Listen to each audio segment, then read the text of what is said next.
Hey, it's Kennedy Snyder, and welcome to CITCO Streamline, the podcast where I'm diving deep into everything happening at CITCO Water. Let's get to the good stuff. The elusive engineering team has finally been captured, and yes, they're here voluntarily, I think. Joining me today, I have Todd Bennett, General Manager of our Central Region, Travis Adams, Engineered Products Brand Manager, and finally Aaron Allred, our Sales Engineer. We're going to be pulling back the curtain on the integrated tech team, what they do, how they do it, and why it matters for CITCO Water's success. So Todd, I just want to thank you and your team for finally agreeing to do this. How many times did I have to ask you? Maybe a few, and I want to apologize to the organization for having to listen to engineers on a podcast. I can't imagine how fun that must be. Hey, I think the organization has a lot to gain from listening to your all stories and kind of what you do for CITCO Water and how you make our organization great. So I kind of want to start on like a personal note. Like Todd, I think you were my first friend that I made, like work friend I made at CITCO Water, and I think you regret that because I rope you into doing all kinds of crazy things like podcasts and relay challenges, which I think you have to admit that we absolutely dominated the water bucket relay challenge. Yeah. We felt bad for Chris falling across the finish line, almost. And so Chris and Aaron, we're coming for you next year, so I think our new name will be last year's Brill winners, right? But I want to go on the record, Todd, and say that I'm sorry for yelling at you to get you across the finish line, but we had to place. Well, I am a little older now, so you probably needed to prod me along. So not as quick as I used to be. So we'll go ahead and just start with you, Todd. One of the first things that you told me when I started here was that you haven't worked anywhere else. Like you, straight out of college, you came and worked for CITCO Water. So what has that been like?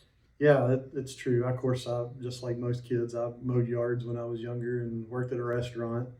But Randy Clark, who was my mentor, who I worked for many years, my mom actually taught his kids in school. So he contacted my mom when I was still in college and asked if I would be interested in coming to work with him.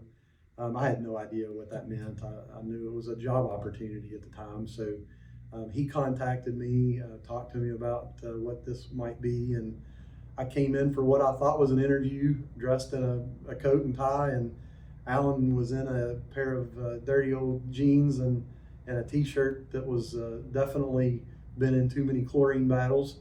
And the first thing he said to me was I was way overdressed. But I've been here ever since. So it was my first job right out of college, and it has been my last job, and I hope that's the way it ends. Well, that is so amazing. And with all that time here at CITCO Water, you've seen the company go through so many changes, pre-rebrand and after. What has all that been like? Yeah, it's a lot. When I started, I consider myself kind of between the second and third generation.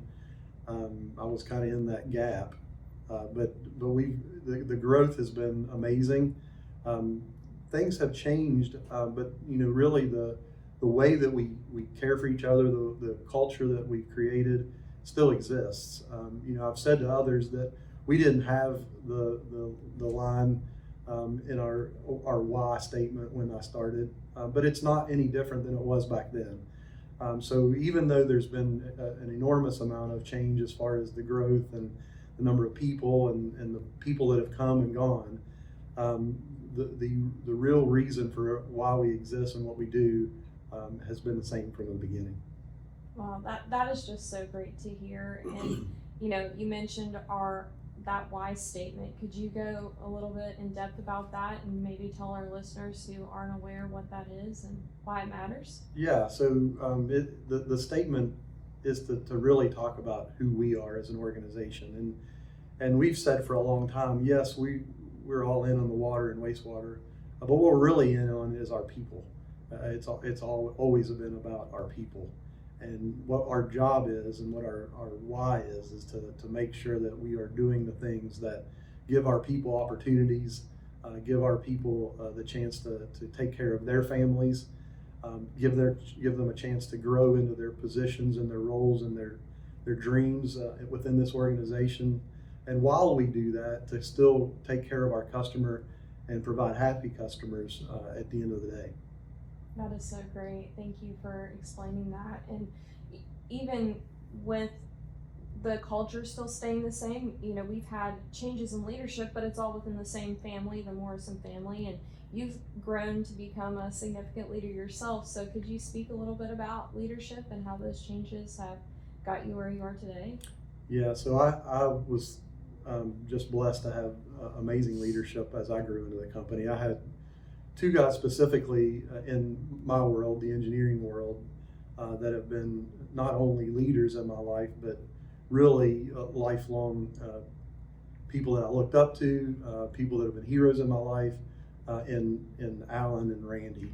You know, unbelievable to get to learn under them for the years that I've been able to do that. And really now, you know, you grow up and you look to really make your place in an organization and show your value and all those things.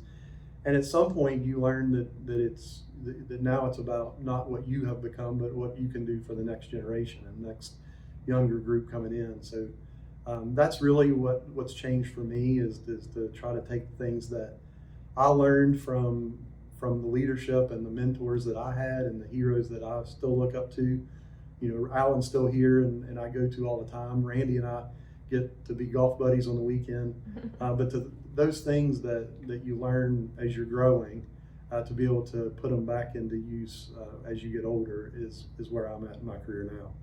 Well, look at you. That sounded so inspiring. And, you know, I love that you're thinking about the future generation because, you know, I think Travis and I, we're part of that.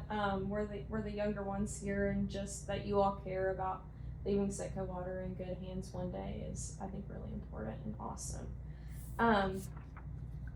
So tell me a little bit about what you do as general manager and what does a day in Todd's world look like? Yeah, so I've spent, gosh, 20, almost 28 years doing engineer products. So you don't just get to go away from that.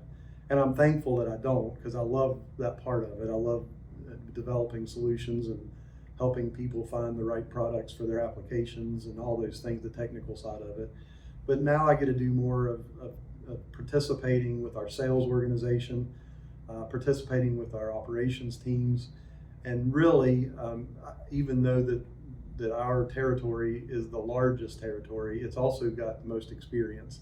So having people like, you know, John Kelly and Bill Spino and Chris Tudor and Chris Huey to be there on the operations side, which is not the area that I've really participated in my career, has made my job a lot easier to transition into. And I've been able to still get out and call on the engineering firms, go look at jobs on the telemetry and SCADA and control side, you know, participate in the sales portion of what my job was before, and be able to carry on in that because, and I know we'll get to Travis in a little bit, but there's no way I could do this without bringing in somebody that has taken a hold of what my old job was, like Travis has. He's given me the opportunity to move into a space that is helping our organization continue to grow. I love that you went into depth about that. And you mentioned Travis, you know, because like you were saying earlier, investing in the future generation. He's learned so much from you, I'm sure, just in the short time that he's been here. I do also want to talk about the nonprofit side of our organization because you and I are on the board, and I want to know why that's important to you. Yeah, so you know, the industry has been good to us. We've been able to do a lot of things, our families, with each other, and at some point you realize that giving back is part of that. You know, that the things that you need to do, and our organization has always tried to give back in a way. Wasn't always as focused as it probably could have been or should have been, And this foundation allows that to be a more focused opportunity to give back to the industry that we're in. And so, being a golfer, allowing one of our big money makers to be the golf outing, it was an easy way for me to be part of that. I was able to do for about 10 years engineering seminar where we put on a golf tournament. So I learned a little bit about that then. But to be able to give back to the community through our foundation and having, an interest that was part of how we raise money to do that was a natural fit for sure. Yeah, Todd is the golf tournament master. He takes care of our team assignments and a lot more than just that. But we've been working together on the golf tournament, and it's gonna be great. It's gonna be on July the 7th. It's coming up soon. I know you're chomping at the bit to get out there and play. Yeah, well, I'll tell you, the exciting thing is that this, I've been in a lot of golf outings, and this one is going to be right up there with the best. We've got great prizes, we've got great participation. All the people in the industry are showing up for it and participating and giving to a great cause. So we're going to have just a great event coming up in a couple of weeks. Oh, I'm so excited. It's going to be a really fun day. And another thing that you do to give back is you are currently the acting national director for the West Virginia section of the AWWA. We're going to circle back to that, but I'd love to hear what that involves and how it connects to your work here at CITCO Water. Sure. So I'd love to say that I was looking for some way to give back, but the truth is that I had a couple of engineers that were friends of mine that were AWWA board members that reached out to me for a few years, and in the beginning I shot away from it. Even though you put me in front of a group of people to present a product or something, or I have to speak publicly, I do fine. What I don't do well is being in a room full of people that I don't know, and there's not a specific thing for me to talk about. The mingling and all those things make me uncomfortable. This was a chance for me to grow in that way, and they asked for a few years, and finally I thought, I need to do this. It's a way for me to participate back in the industry that I've been participating in. And Jeff said, yeah, you need to do this. So that was the push I needed.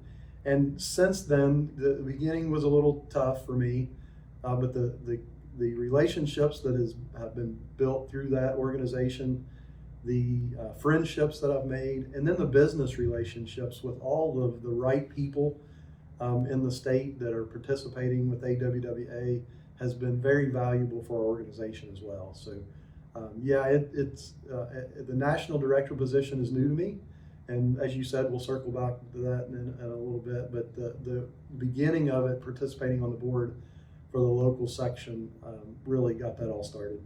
Wow, how cool is that? I feel like we've gotten into like your history and the heart of why you do what you do, but I want to get into the technical stuff that nobody knows. That's and what we like. I don't know it, so you're gonna have to kind of take the lead here. You all are the experts.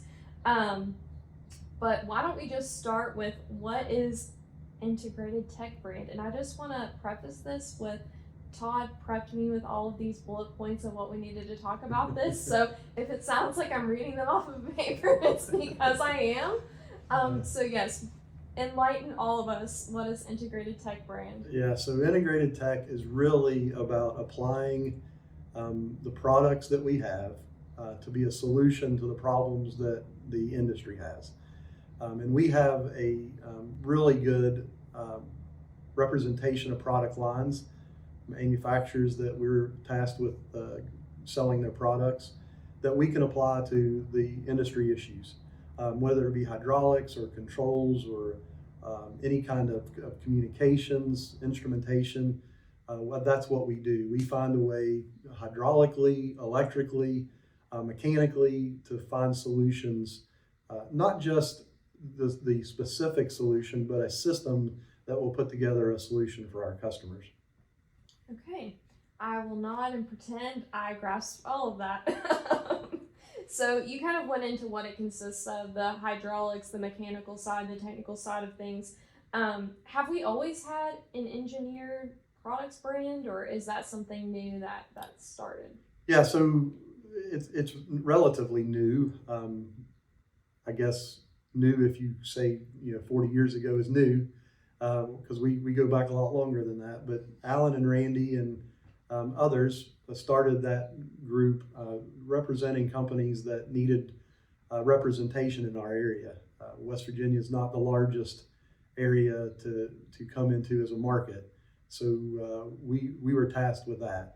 And they started, Randy started by going out and filling a gap that was created by a company that left our area, like on the control side, the telemetry and SCADA side, and really developed that side of our world. Alan and he together did all the pumping equipment and different types of solutions through process control. But that's been going on since they started. When I came in 1997, I started by sitting out in front of both of their offices and listening and hearing all the things that they were talking about, trying to grasp it, because there's a lot that people that are not in our industry don't understand how complex it is. And when they do come in, it's challenging, but it's fun because you don't do the same thing all the time. But you start learning by hearing the experts talk about it and start applying it and doing the submittals and helping with the solutions on a small level. And over time, start learning what that means. And then you get to a point where little by little, you become an expert in little areas of that world and can really do those things on your own. So that's where it started for me. Alan and Randy really got that going for our organization. And then we have, Randy's retired a few years ago. Alan's moved on to other things, and that's become the world that Travis and Aaron and others of our organization live in now. Wow.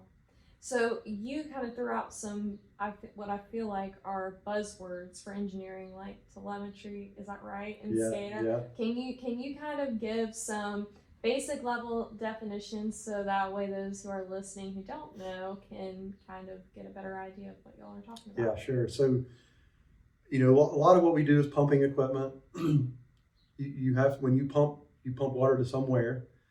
So you're taking water out of the source, getting it to a plant to treat, and then you're sending that treated water out into a system. And many times it's pumped out to tanks out in the field. There's other boosters out in the field that move that water from the plant out into the system, and then from the system into storage, and then from the storage to the consumer, and then back to the wastewater and on back to the source again. So when you do that, you have to have some level of communication and automation. We participate in a lot of those levels, from the pumping equipment to the controls of the pumping equipment to the automation where you're sending signals from one site to another. For instance, a tank level gets empty, it needs water in it, it sends signal back to the water plant to turn on the pumps to fill it back up again. So that's the telemetry. The telemetry is the communication from one site to another.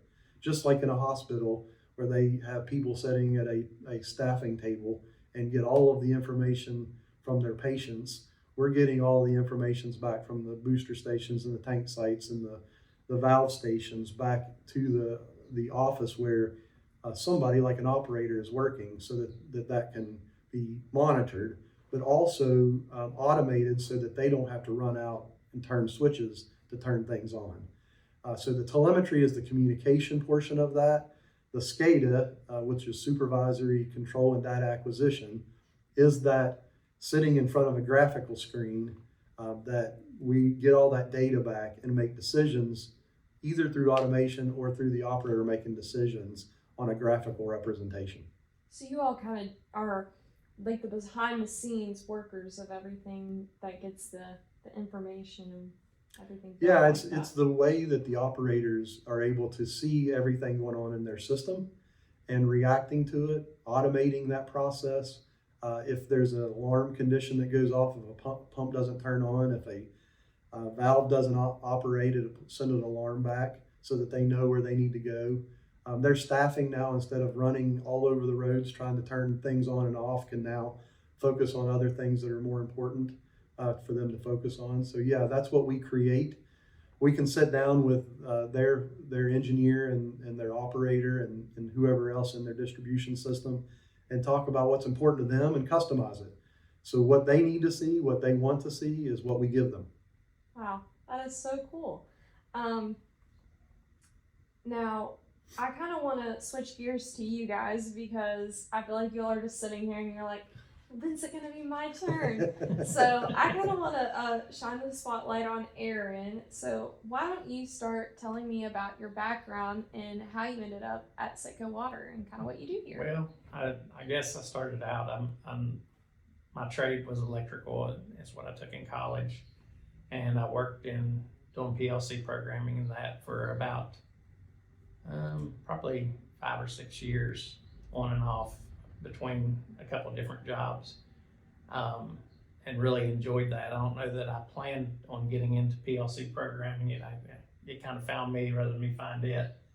But in '98, I went to work for Johnson Controls, and which is the HVAC world of kind of the water and wastewater that Todd's been in, and I've been there until I came here in October of last year, so over 25 years. But anyway, I did that. I had kind of a lot like Todd. I started out kind of at the ground level with people that knew a whole lot more than I did, and probably spent a lot more time listening than talking, and learning and understanding how things happen. And then over the years, I started doing engineering, I started doing project management, and then kind of was the controls lead for several years. And then the last 5 years I was there, I was the branch manager at Johnson Controls here in Charleston. And so that's kind of my background and what I've done over the last several years. Yeah, thank you so much for sharing that. What's it like being on the integrated tech team? It's good. I enjoy solving people's problems. I think most. When they have problems, you're not necessarily always the most popular person, but when you're able to go out and solve people's problems and stuff, it's a good feeling, and it seems like people appreciate it. So I've always enjoyed doing that. Yeah, that sounds really rewarding, and I'm sure every day is a little bit different, and it's not. It is, and I like that a lot better than. I know there's a lot of people that's been into automation, but in a plant type setting where you go to the same place every day and you're doing the same thing every day. And I really enjoy the mixture of different things and not doing the same thing every day. Yeah, I do too. I cannot sit and do the same thing every day. I like the unexpected of what holds me for the next day. Well, you ought to join the integrated tech team because it is unexpected most of the time. Hey, don't tell Jenna that. Jenna, if you're listening, you didn't just hear that. No, I don't think, I'm not a math-minded person. I would be like, what? But you all have your hands in a lot of different tasks: controls, engineering, programming, troubleshooting, supporting field technicians, handling remote customers. That's like a lot of stuff to handle. What do you think is your favorite part to do? I think, strangely enough, in the engineering world, I think this is not what we do best is talking to people. So for me, it's solving problems and being able to sit down and focus kind of by myself most of the time. So it's strange. I mean, I like to go out and meet customers and get to know people and all that, but I think the thing I enjoy the most is just the challenge. So the starting here and getting to here and trying to make a complete finished system. Yeah, the challenge in engineering sometimes is because of our personalities. It's the connecting with people, and that's those of us in the sales organization have to overcome that.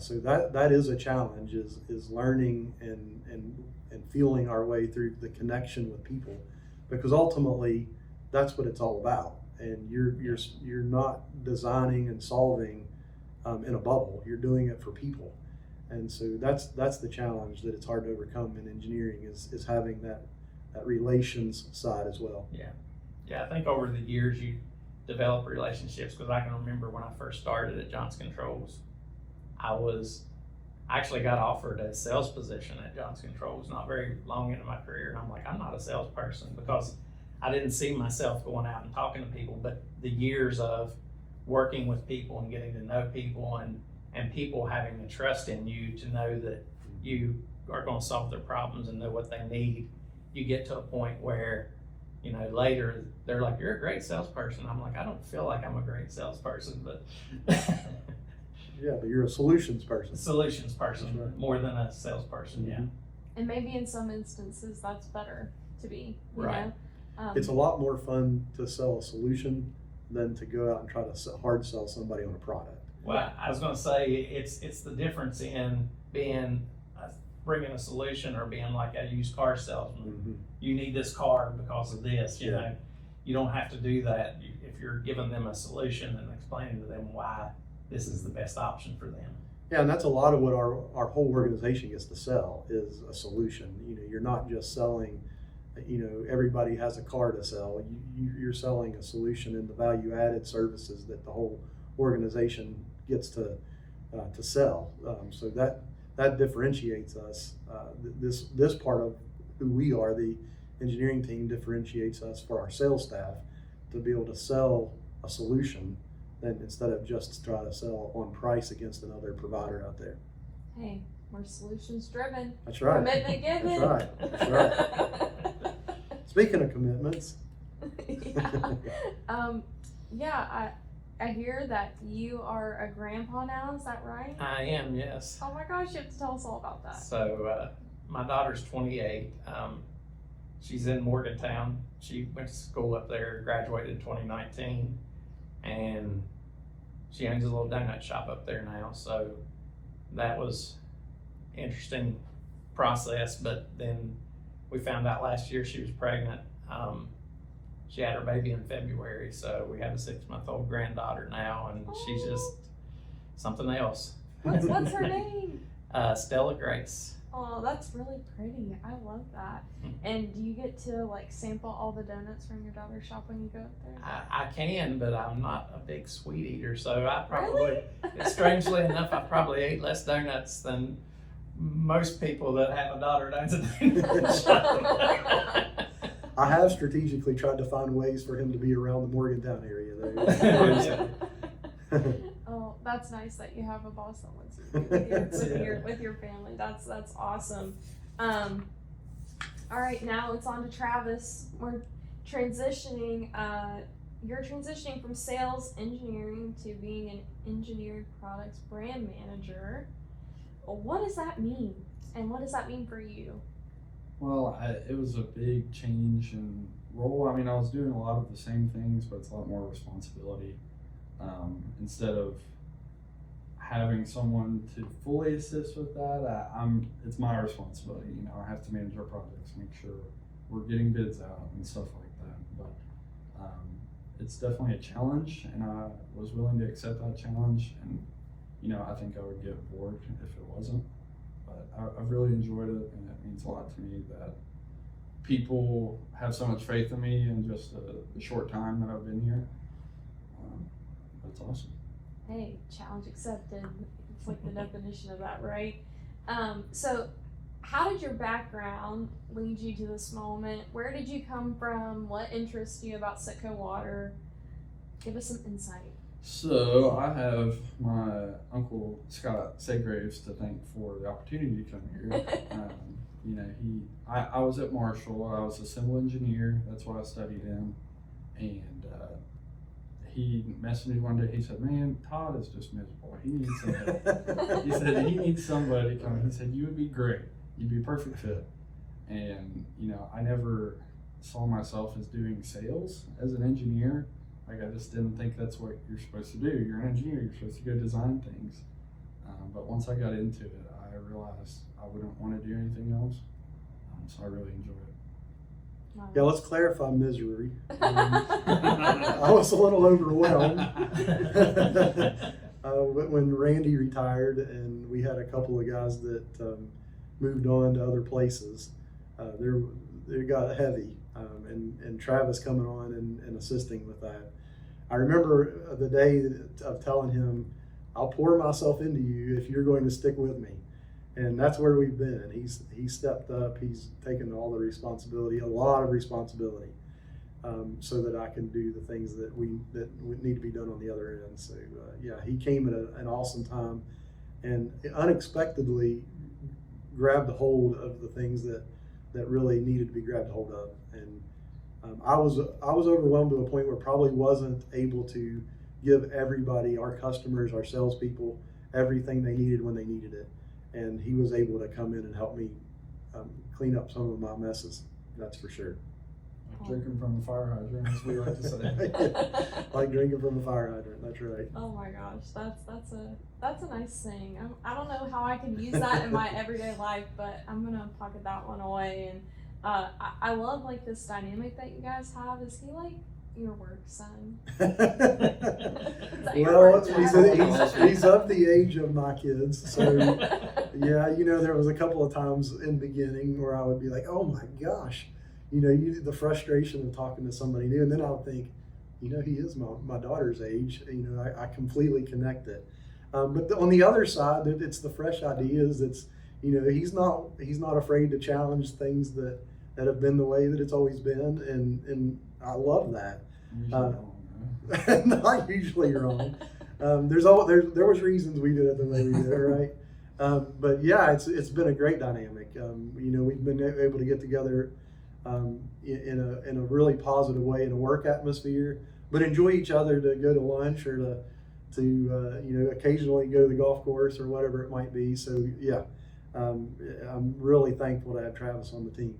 Yeah, I think that's great when you can have a nice dynamic with the people that you work with. It makes coming to work a whole lot easier if you enjoy the people that are around you, and if they're pouring into you and lifting you up, and I that's one of the big reasons why I like working here in Huntington, because everybody is so kind and nice and willing to help out. And gosh, how many times do I pester you, Todd, like, hey, can I ask you for help with this, or can I ask you a question?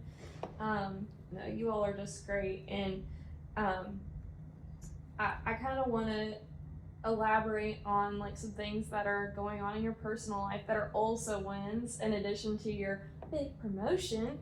You got married, you bought a house, and then I hear that you inherited a dog.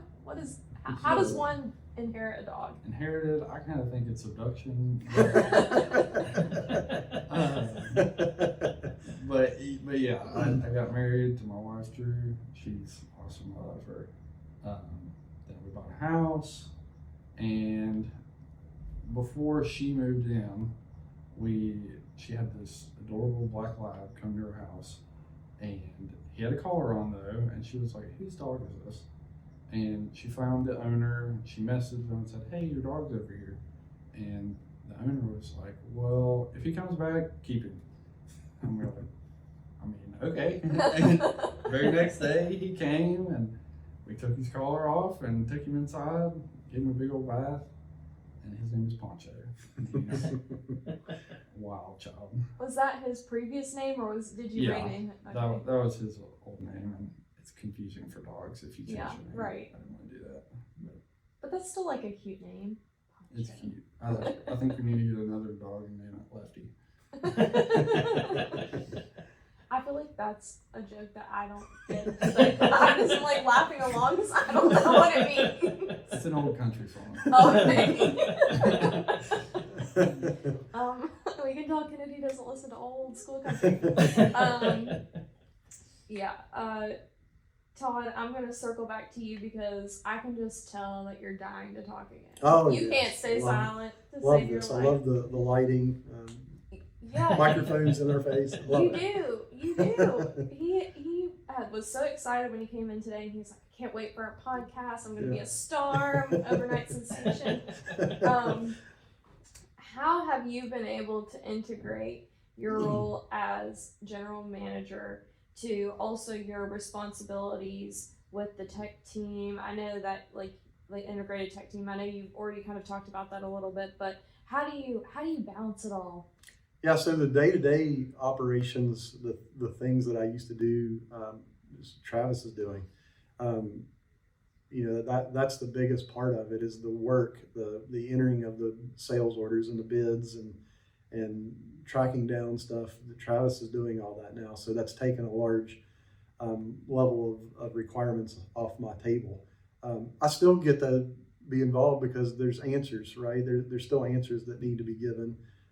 Travis is doing the work, but I remember being where he was in his work life, and he's definitely hit the barriers faster than I did, but he's got questions still. So I get to participate in all these questions. And then, hiring people like Aaron, and we haven't talked about some of the other staff. Aaron Allred, who's a programmer who probably is the smartest guy in the organization that nobody knows. If you ask our staff, he is the wizard behind the curtains. He's incredible. And then we've hired also another programmer from the automotive industry that has come on board. And Aaron and Chris Henderson, who's that other programmer, although they know all of the technical side that I don't, the programming, the control side that's not natural to me, it's the process side, the understanding of our organization, our industry, the processes in our industry that I get to participate in still. And then now I get to get out and do the sales part of it that, Randy did when he was here. I get to go, Travis calls it whale hunting. He likes to say that I'm out looking for whales, but that's fun. I mean, that's to get out and go find opportunities that are $100,000 to $500,000 opportunities. And, Alex said to me not long ago that Todd would never sniff $1 million order. And what does Todd want to do now? Get a $1 million order, and we've got to land a couple of those recently. So it's been fun to get out and do that kind of stuff. And then to be able to spend time with our sales team out there in our region. Some are new, some have been around for a while, and to help them, go out and find opportunities that are, not always easy to recognize because of all the things we get into. It's hard to know and be an expert at everything because we represent so many things that we do. So that's fun. But if it wasn't for having, people like John Kelly and Chris Tudor and Bill Spino and the guys that have been here for a long time to do the operations side, it would be a lot heavier task. But they are unbelievable teammates to me, and I get to help serve them, and how can I help make your life easier? And so that's my role. They do their thing. They know how to do their thing. My role is to help serve them and be able to bring to them the things they need to make their job better. No, if you all haven't already gathered, Todd is like Superman, and like not even in like the metaphorical sense, but like in the literal sense. So his phone rings like constantly. The only reason why you haven't heard it ring is because he had to turn it off to do this podcast. I cannot have a conversation with Todd Bennett without his phone ringing at least once or twice. And that doesn't even stop when you go to bed. Like Todd, like, when you watch the superhero movie, like The Incredibles, and the red phone rings when there's trouble, that is Todd Bennett's phone, because we have that emergency 24/7 service, and yours is the number that they call, right? So it does. John Kelly and I both get that number here in Huntington, and we decide once the phone rings who gets to take care of it. But John will tell you the same thing. The heroism comes from the people that end up out in the field after that call comes in.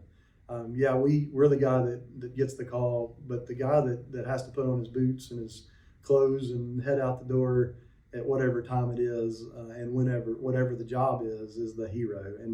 And the thing that we haven't talked about here is our service team. When we talk about engineered products, we get to be on the front end of that, and we get to solve problems. But the people that are out in the field making it work are the heroes. Those guys are amazing. They're behind the scenes. Nobody knows about them. They don't even get to be at office events very often. But those guys out in the field, we have some amazing guys out there that are really the ones that should be considered the heroes to what we do. And then the other side of it that nobody gets to understand in the communities that we live in is the operators and the distribution guys that are out in the field from all of our customer levels. That nobody knows what's going on because all they care about is that they turn the faucet on and the water comes out, and then they flush the toilet and it all goes away. But what goes on behind the scenes in our industry with the distribution folks, the water plant, wastewater plant operators, it is a group of unsung heroes that their job is to make it so that nobody knows they exist. We do. We know they exist, and those are the ones that really need to be talked about. There has to be some way to get that message out, what goes on behind the scenes in our industry. No, I love that you brought that up, and it's kind of like the magic at Disney. You never know what happens in That's a great way to put underground. it. Because our people are so awesome, and even in this like brutal heat, they're out there doing their thing. I mean, even the guys in the warehouse, I'm like, I don't even know how y'all stand it. I just have to walk from my car, through there to get to my office, and I'm like, oh, I'm ready to cool off. So yeah, we've had some pretty wild temperatures in the 90s, and I don't know how they do it. Yeah, there's a feeling of guilt sometimes when you're sending them out to do what they're doing. We've been in the middle of a large project in Mingo County, which if anybody's been to Mingo County, that's tough enough. And then when you throw in the temperatures and the conditions that they're working in, that's the heroicness that goes on in our organization. And we're working in sometimes water, sometimes not water. We do the dirty water side too. So that the conditions that they're working in are tough. Just like our drivers that have to put on the PPE to go out, and it doesn't matter if it's 100 degrees. You're inside those enclosures sweating and it's miserable, but they're serving a bigger cause. And that's to provide the water and wastewater services that are needed that people take for granted. Yep, everybody needs access to clean water, and they're doing the thing. Yeah. So if you see them, tell them thank you. Yeah, Give them please a little pat do. on the back. They deserve it. And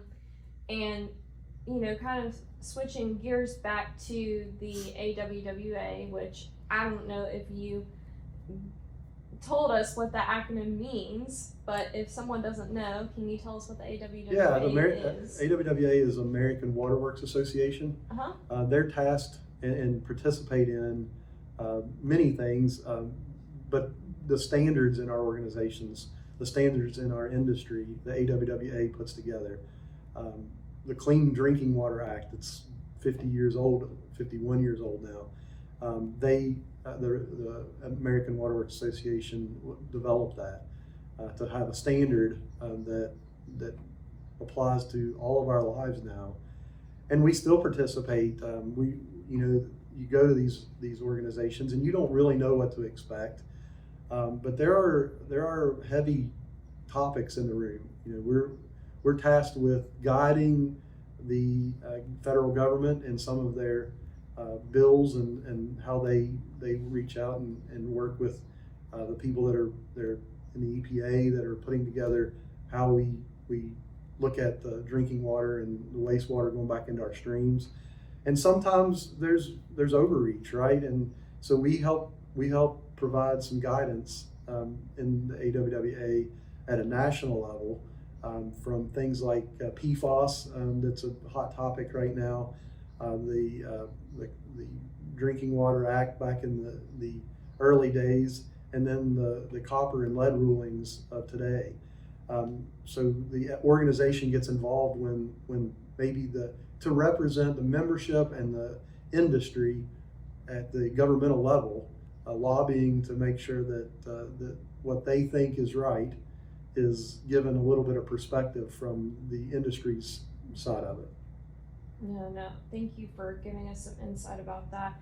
And I know you kind of talked about how that's positively impacted your role here at CITCO Water, and we've spoke about this already too, the dedication to to this company and your customers. It really stands out. So I would love to know, has your experience here always been perfect? I mean, maybe it has, but my most important question of today that I'd really like to know the answer to is, what motivates you day after day to continue showing up and caring for your customers after all these years? Yes. So, first of all, everybody has that inside them. You know, I'm competitive. I want to do the right thing every time. But your leadership, the culture that's been created from, you know, Ed and Alan when I started, with Randy showing me how hard he worked, and wanting to do the right thing for your customers all the time is what drives you every day. It's always comes back to the people. You know, there are things that are the work that has to be done, but you do those because of people, whether it's because somebody showed you how to do it before or because you want to solve a problem for them now. It all comes back to the people. And if you keep that perspective, no matter what the job is, you know, that part, it's hard. It's a job. That's why we get paid. But if you bring it back to the people, it becomes more of a personal interaction instead of just, you know, a task that's being done. And I guess that's what drives me every day, is to keep it about people. No, I think that's the perfect answer. And just wrapping it up, I just want to thank you all for taking time out of your day. You all are so busy. You're hard ones to you know, rope in and get sat down without any interruptions for probably what it's been, probably almost an hour. But hopefully everyone that watches this and listens to it will have a better understanding of the work you all do behind the scenes and how you make CITCO Water successful. So, you know, if you have any last closing remarks, I will give you all the mic to do so. Well, thanks for having us. It is a little uncomfortable. You made it very easy to do, so thank you for that. Well, of course. Thank you all so Thank much. you for your time. All right, well, that concludes season 2, episode 2, and our next episode will be getting hot with Paige Potter. So we'll be trying some spicy wings for you all, CITCO hot ones, if you will. So that's something to look forward to. So thank you all for listening, and we'll talk soon.